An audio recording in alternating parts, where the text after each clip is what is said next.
Hello mga kabaro and friends! Welcome po sa aking YouTube channel at FB page!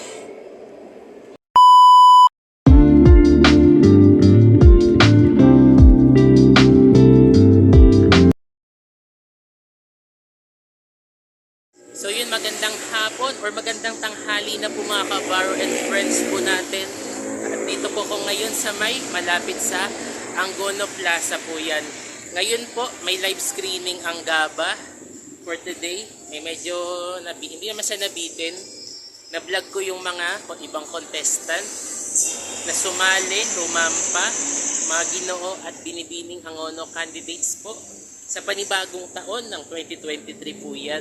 Mga kabaro and friends, ito po yung aking pa-teaser ngayong araw ng aking pagbablog. So ngayon, uuwi po ako dahil may emergency. Paalam po ako. Thanks po sa Ginoo Binibining Angono Charities sa nag-invite. In-accept nyo yung aking message.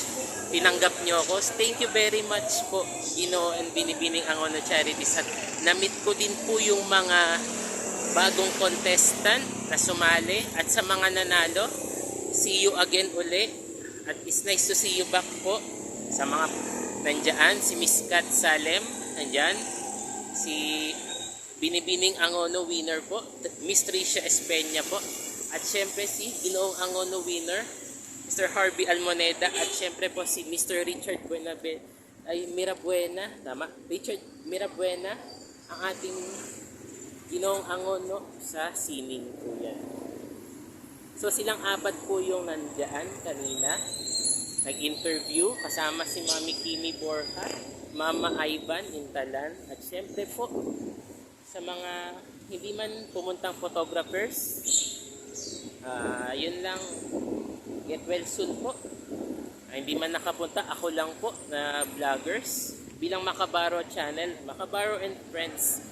So yun mga kabaro and friends, hanggang dito po muna ang aking YouTube channel. Bilang patikim na teaser ngayong araw, mamaya po ayusin ko po yung aking mga vlog na video sa mga contestants ng GABA 2022. So mga kabaro and friends, kita-kits po muna sa mga susunod na video updates. Bye bye!